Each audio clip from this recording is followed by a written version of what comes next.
우리가 지난 시간에 그 산업화 근대화를 얘기를 하면서 제가 특징적으로 후발주자로서의 뭐 독일이라든지 미국이라든지 그리고 결과적으로 일본의 이야기를 했습니다. 뭐 일본을 뭐 좋게 보는 것도 아니고 나쁘게 보는 것도 아니고 일본은 어떻게 보면 1800년대 중반에 그러한 어떤 사회 정치적 변화죠. 메이지 유신이라는 게 이제 쇼군이 다스리는 정치 체제에서 그들의 이제 텐노가 다스리는 형태로 이제 변환이 이루어지게 되었는데 그를 통해서 수도도 교토에서 도쿄로 이전을 하게 되고 정치 체제가 많이 바뀌게 됩니다.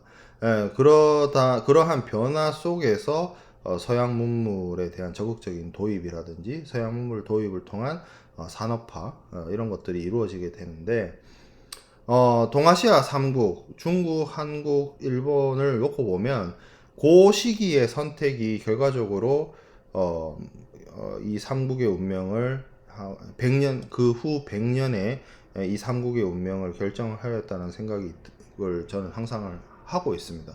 어떻게 보면 일본은 스스로의 어떤 정치적 변화를 통해서 조금 더 적극적으로 서양 문물을 받아들이고 그 서양 문물의 수입을 통해서 자국의 어떤 산업화와 근대화를 빠른 시일 내에 이룩했다라는 측면이 있는데 중국하고 한국은 그렇게 하지는 못했죠. 그렇게 하지는 못했는데 그렇다고 해서 아무것도 안 한 건 아니에요.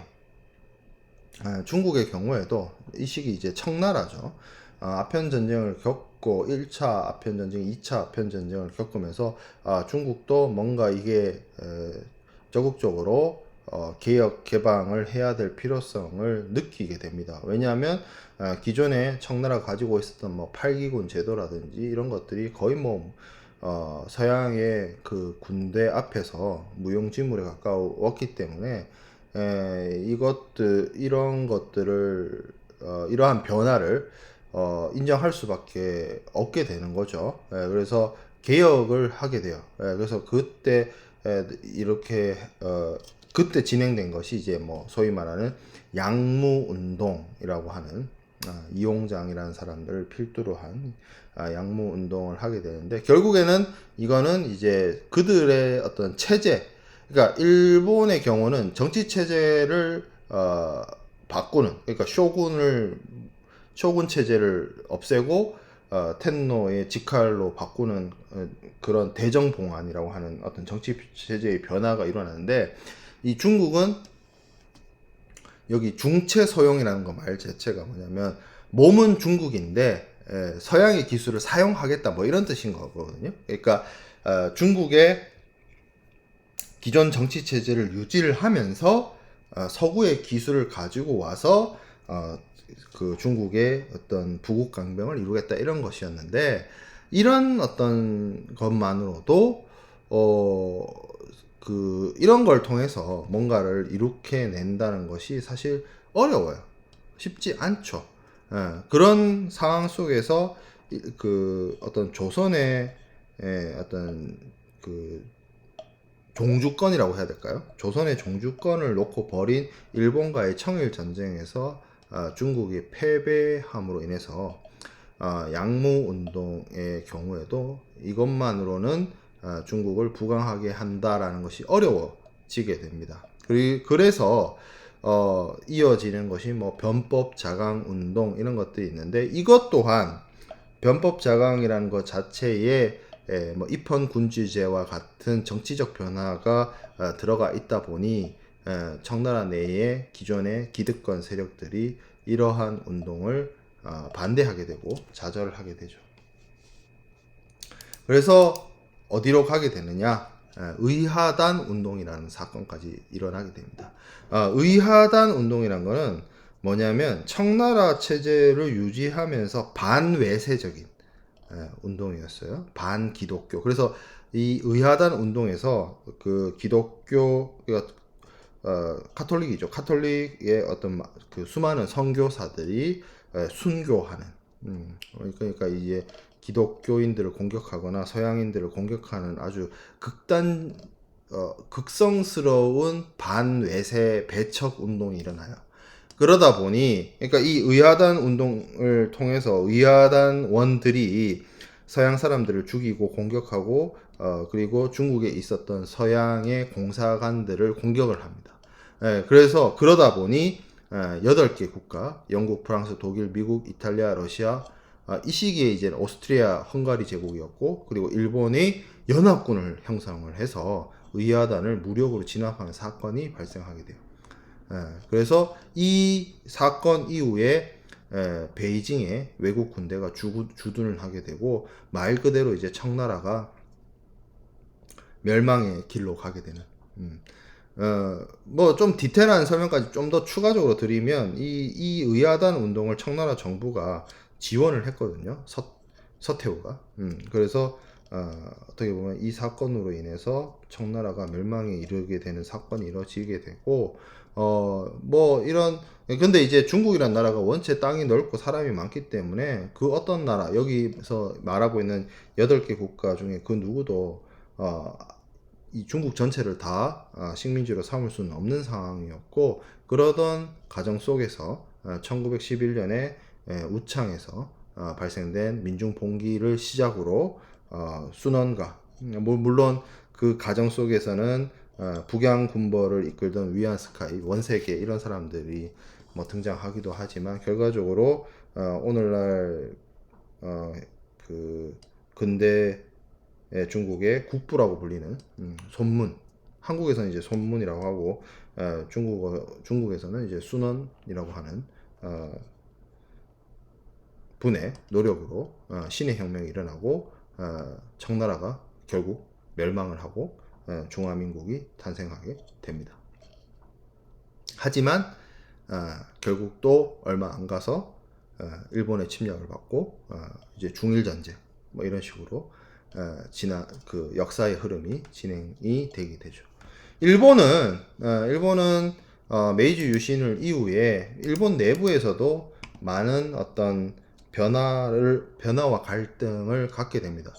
일본도 뭐 제가 스스로 정치적 체제를 변화시키고 서양 문물을 적극적으로 받아들여서 산업화 근대화를 이뤘다고 이렇게 설명을 드리지만 모든 게 그렇게 딱 정해져서 딱딱딱 맞아서 넘어가는 건 아니에요. 일본 내에서도 메이지 유신을 반대하는 세력이 있었고요. 산업화와 근대화를 반대하는 어떻게 보면 서구 문물에 대해서 거부를 하는 뭐 그런 세력도 당연히 있습니다. 그래서 일본 내에서도 내전이 발생을 해요. 뭐 서남전쟁이라는 전쟁이 내전이 발생하기도 하고 하지만 그래도 일본은 우리가 앞선 시간들에서 배웠던 것처럼 네덜란드하고의 오랜 교역을 통해서 서양 문물에 대한 어떤 거부감이 중국이나 한국에 비해서는 좀 상대적으로 덜했고 그래서 서양의 문물을 적극적으로 빨리 도입할 수 있었고 그리고 이런 어떤 노력, 이런 어떤 산업화와 근대화를 바탕으로 일본은 이제 동아시아 지역에서 팽창주의적인 제국주의 노선을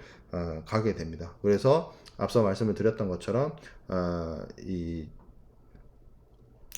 청일 전쟁을 치르기도 하고 그리고 뭐 강화도 조약을 바탕으로 조선의 국권을 침탈하기도 하고 그리고 결국에는 만주사변을 통해서 중국을 침입을 하는 그리고 이 만주사변 이후에 중국에 침입을 해서 뭐 난징 대학살이라든지 그런 문제들을 일으키기도 하는 그런 식으로 군국주의화 되게 됩니다. 그 부분은 참 아쉬워요. 일본이 빠르게 산업혁명을 이루고 산업화와 근대화를 이루었다면 어떻게 보면 동아시아 지역에서의 어떤 뭐 식민지 학대 그런 것들을 노리는 방향도 가능을 했지만 너무 국가 자체가 군국주의화, 우경화가 되는 바람에 어떤 그 일본 내부의 수뇌부들의 어떤 의사결정이나 이런 것들이 조금 너무 경직화되고 너무 비합리성을 띠는 그래서 결국에는 미국을 상대로 전쟁도 벌이고 패망의 길로 접어들지 않았나라는 생각을 하게 되는데 빠른 시일 내에 서구의 문물을 받아들여서 산업화와 근대화를 조기에 이룩한 점까지는 좋았지만 그러한 힘을 바탕으로 군대의 논리에 이끌려서 그 소위 강경파라고 할 수 있는 어떤 무투파, 군대, 그러니까 뭐 육군, 해군 이런 사람들의 어떤 수뇌부, 군인들의 어떤 노선에 따라서 많은 침략 전쟁과 어떤 여러 가지 문제들을 일으키면서 전쟁 패망으로까지 가게 되지 않았나라는 생각이 듭니다. 이건 뭐 제가 어떤 일본이라는 나라를 어떤 저의 개인적인 생각이나 감정을 배제하고 객관적인 시각에서 바라봤을 때 그런 생각이 들어요. 그래서 뭐 과거의 사건이기 때문에 그것을 어떤 특정한 시각이나 특정한 입장이나 특정한 가치관으로 바라보기보다는 그냥 담백하게 제3자의 객관적인 시선으로 바라봤을 때 저기까지는 괜찮았었던 것 같고 저걸 통해서 뭔가 또 다른 방향을 설계하고 다른 방향으로 나아갈 수도 있었는데 그러지 못하고 어떤 잘못된 국가 지도부, 국가의 집행부이자 지도부의 그 소수 집단의 잘못된 선택이 국가 전체를 정말 잘못된 방향으로 이끌고 갔다라는 그런 부분을 우리가 생각해 볼 수 있다는 생각이 들어요. 자, 그리고 결국 한국을 일본은 이제 병탄을 하게 됩니다. 한일 병탄 뭐 이렇게 얘기를 하는데 결정적으로 한국이 일본의 식민지로 전락하게 된 사건은 한국 교과서에서는 뭐 을사늑약을 대표적인 사건으로 꼽지만 사실 그 을사늑약이 이루어지게 된 가장 먼저 선행된 사건이 러일 전쟁이에요. 그러니까 러시아의 입장에서는 그러니까 청일 전쟁을 통해서 청나라는 이 조선에 개입할 수 있는 힘을 상실을 했고 미국이나 이런 서구 열강들은 뭐 자신들의 어떤 식민지를 관리하거나 뭐 하는 데 있어서의 좀 더 포커스가 맞춰져 있었기 때문에 일본이 조선을 병탄하는 거에 대해서 뭐 신경을 쓸 수 있는 여력이 아니었고 뭐 대표적으로 이제 가스라 데프트 미략 이런 것들 통해 알 수 있었죠. 근데 이제 러시아는 조선이 일본의 손에 넘어가는 것이 탐탁지 않았던 거죠. 그래서 이제 러시아의 발트 함대를 파견을 하고 합니다. 근데 이거를 러시아란 나라 지금도 뭐 러시아가 가지고 있는 어떤 경제력에 비해서 항상 강국으로 인식되는 것이 넓은 땅덩어리와 함께 그 넓은 땅덩어리가 주는 어떤 위압감 그리고 그 넓은 땅과 많은 인구수에서 오는 어떤 군사력 이런 것들로 러시아의 이미지가 박혀 있는데 그 러시아가 동양의 조그마한 섬나라의 하고의 전쟁에서 패배하게 된다는 세계사적으로 엄청난 큰 충격을 주는 사건이 일어나게 되고 그래서 러시아가 더 이상 이 조선 땅에 어떤 개입을 할 수가 없어진 상황 속에서 일본은 조선에게 그 어떤 불합리한 협정과 협약을 통해서 외교권을 빼앗고 결국에는 한일 병탄으로 국권 피탈로 이어지게 되죠. 그 러일 전쟁을 풍자한 만화인데요. 이제 요게 이제 러시아 짜르 뭐 니콜라이 2세의 모습이고 이제 이게 이제 일본이죠. 아마 메이지 텐노의 뭐 얼굴인 것 같아요. 여기 이제 모루가 있고 망치가 있는데 이 모루 위에 꼬레 한국이 놓여져 있죠. 조선이 놓여져 있고 이 중간에 껴가지고 샌드위치가 되고 있죠. 그런 어떤 안타까운 모습을 풍자하고 있는 거고요. 이건 이제 러시아하고의 일본의 결정적인 러일 전쟁의 전개도입니다. 그래서 이 전쟁에서 패배하고 나서 을사늑약, 을사조약이 체결되게 되죠. 그리고 결정적으로 이 전쟁의 향방을 바꾼 전투가 이 리순왕 공격이라든지 동해해전에서 발트 함대가 완전한 패전을 겪음으로 인해서 일본의 조선 지배, 조선 식민지 지배가 확고하게 결정되게 됩니다.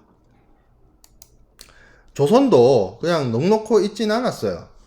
뭐 조선이 갖고 있었던 사회적 문제는 조선 후기에 세도 정치를 거치면서 심화되었고, 인구 정체, 생산성 하락, 뭐 어떤 부정 부패 뭐 이런 것들이 발생을 했고, 그러는 속에서도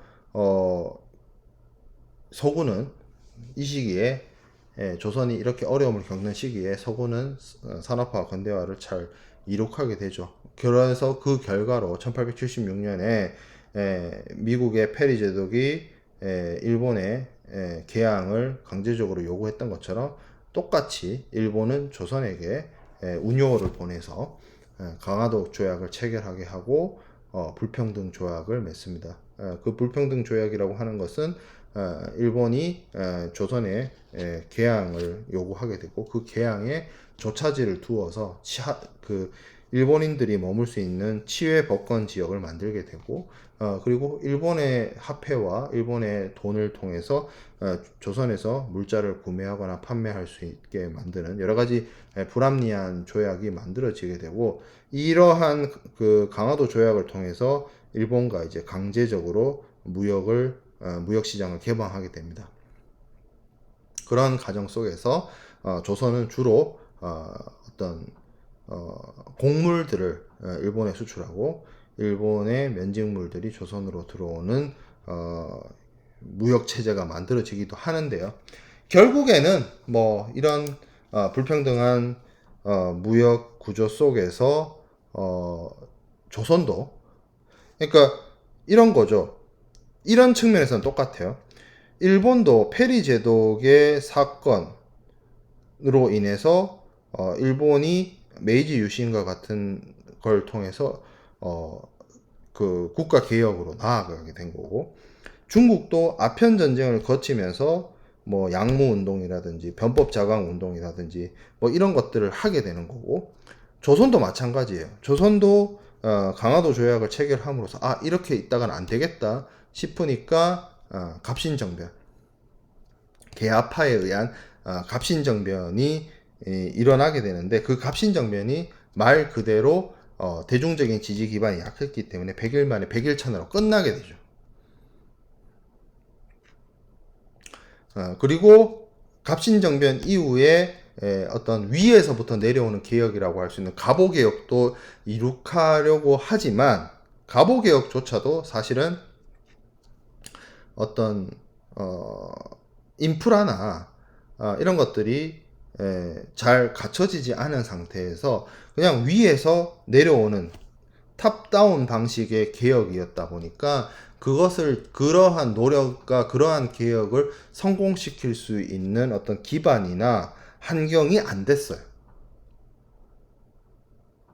그런 상황 속에서 조선이라는 나라의 이름을 대한제국으로 바꾸고 항제국이 되고 뭐 이런 노력들을 하지만, 결국에는 국가의 어떤 경쟁력이라든지 국가의 산업력이라든지 국가의 군사력이라든지 국가의 어떤 경제력이라든지 이런 것들을 발전시키고 성장시키지 못한 상황에서, 뭐 수뇌부가 뭐 왕이었다가 항제가 되고 뭐 이런 것들, 이런 어떤 사회 전체를 바꾸지 못하는 그런 환경 속에서 지도부가 바뀐다고 해서 무엇이 되겠어요? 그런 어떤 그러니까 알맹이를 바꾸지 않고 포장지만 바꾸는 그런 상황이었던 거죠. 대한제국으로 바꾸고 하는 것들이 결국에는 이 일본이 러일 전쟁에서 승리함으로 인해서 일본에 의해서 강제적으로 1910년에 병합되는 사건으로 이어지게 됩니다.